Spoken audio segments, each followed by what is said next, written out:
बहुत बहुत स्वागत है साथियों आपका हमारे YouTube चैनल में।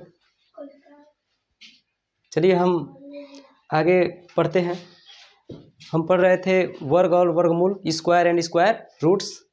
तो अब हम पढ़ेंगे अभाज्य गुणनखंड विधि द्वारा। ठीक है, किसी संख्या का वर्गमूल जानने के लिए ज्ञात करना। ठीक है, हम बताएंगे आपको अभाज्य गुणनखंड विधि द्वारा। ठीक है, टॉपिक होगा हमारा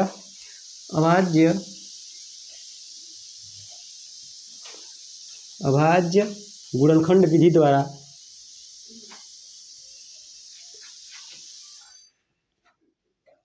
अभाज्य गुणनखंड विधि द्वारा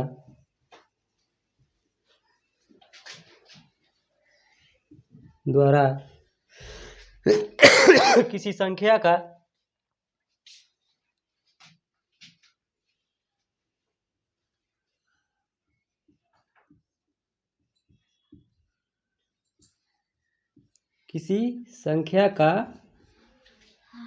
वर्गमूल ज्ञात करना।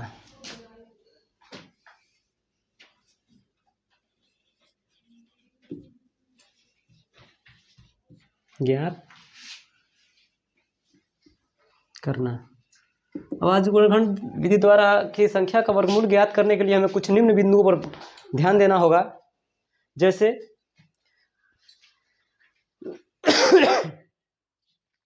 जब दी गई संख्या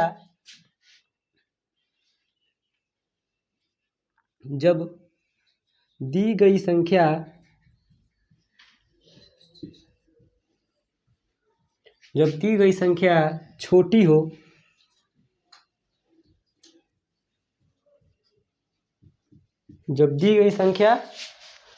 हो तो यह विधि सबसे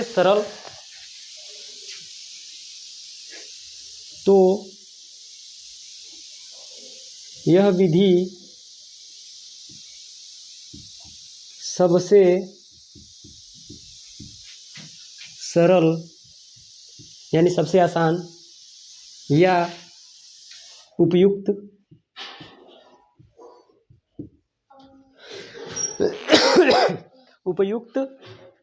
होती है।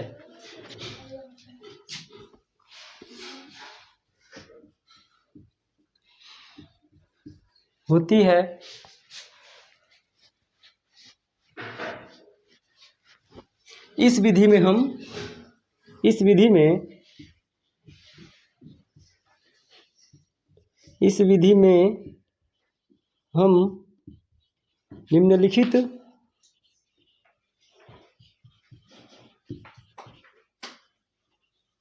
निम्नलिखित चरणों को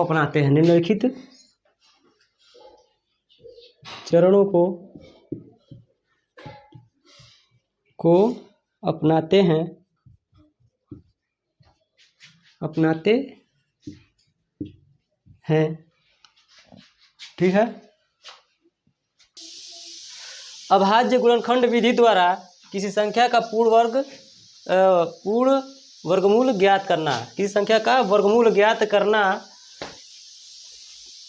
जब दी गई संख्या छोटी हो तो यह विधि सबसे सरल और उपयुक्त मानी जाती है। ठीक है, और इस विधि में हम निम्नलिखित चरणों को अपनाते हैं। जैसे पहली विधि है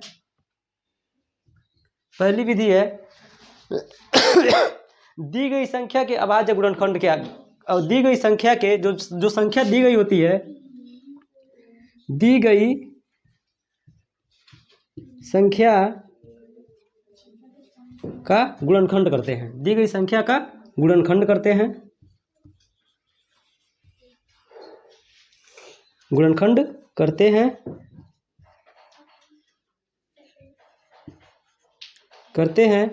और दूसरी विधि आगे हम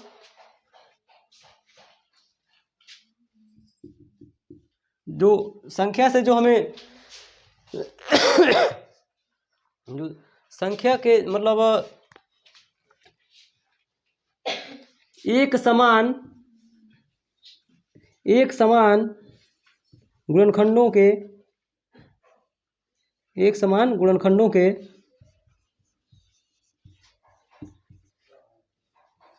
एक समान गुणनखंडों के युगल बनाते हैं। युगल माने पेयर, यानी कि जोड़ा बनाते हैं। युगल माने जोड़ा, गुणनखंडों के जोड़े बनाते हैं। ठीक है, जोड़े बनाते हैं। ठीक है,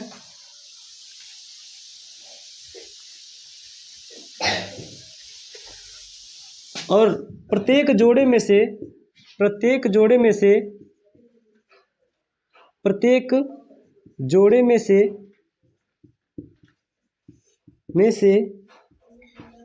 एक अंक लेते हैं तथा आपस में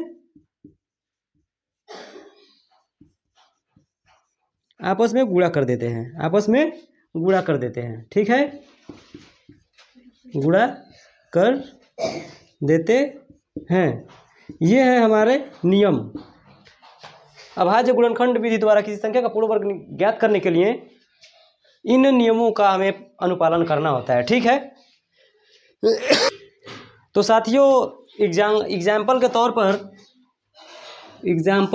पर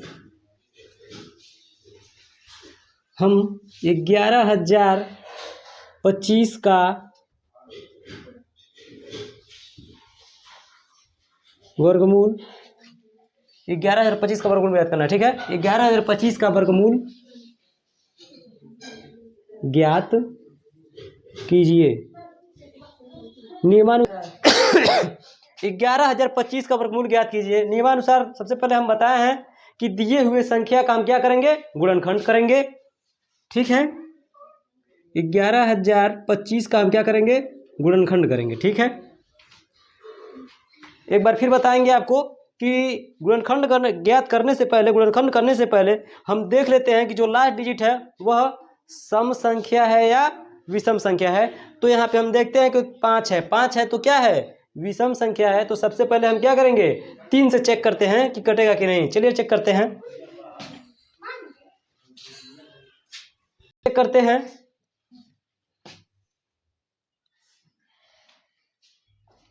ठीक है, 3 से कटेगा तो चलिए काटते हैं इसको।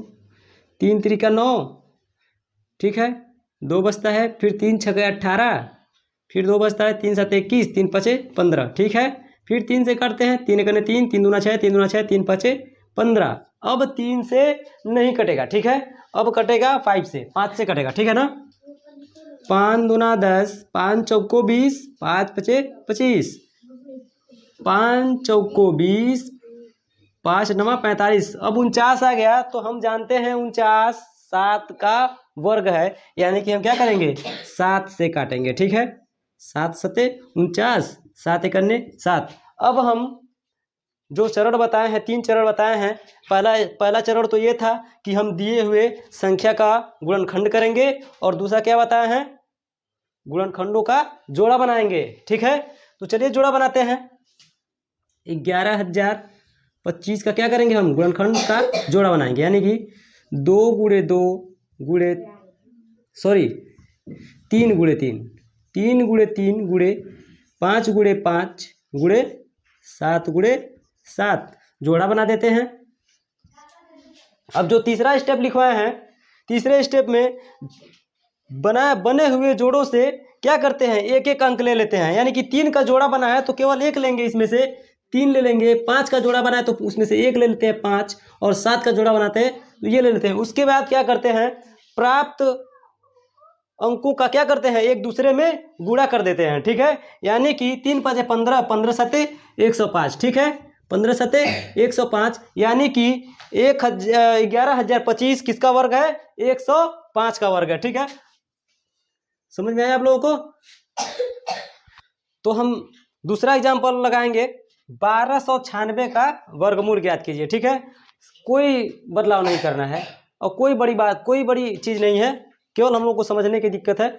जब हम समझ लिए तो समझ लीजिए हमारा सवाल क्या हो गया, सॉल्व हो गया। ठीक है, जब हम सबसे पहले हम गुणनखंड करेंगे, 1296 का गुणनखंड करेंगे। ठीक है, गुणनखंड करते हैं। लास्ट डिजिट क्या है, 6 है। 6 क्या है, सम संख्या है। सम संख्या तो क्या करेंगे, 2 से काटेंगे। ठीक है, 2 छके 12, दो चौको 8, 2 8 16। फिर 2 से काटेंगे, 2 तिहाई 6, 2 दूना 4, 2 चौको 8। फिर 2 से काटेंगे, 2 एकन्ने 2, 2 छक्के 12, 2 दूना 4। फिर 2 से काटेंगे, 2 आठे 16, 2 एकन्ने 2। अब क्या आ गया हमारा? अब देखेंगे कि हमारा लास्ट डिजिट 1 है, और 1 है तो 1 क्या है? विषम संख्या है, इसीलिए हम किससे काटेंगे? 3 से काटेंगे। ठीक है ना? 3 दूना 6, 3 सते 21, 3 नवा 27, 3 त्रिका 9, 3 एकन्ने 3। ठीक है, अब क्या करेंगे? क्या करेंगे? अब जोड़ा बनाएंगे ना। हाँ, जोड़ा बनाएंगे ना। जोड़ा बनाते हैं, 2 गुणे 2 गुणे 2 गुणे 2। ठीक है, 2 गुणे 2 गुणे 2। ठीक है ना? यानी कि 2 कितने बार? 4 बार। 2 कितने बार?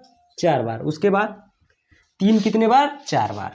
ठीक है, 3 कितने बार? 4 बार। अब क्या करते हैं? जोड़ा बना देते हैं।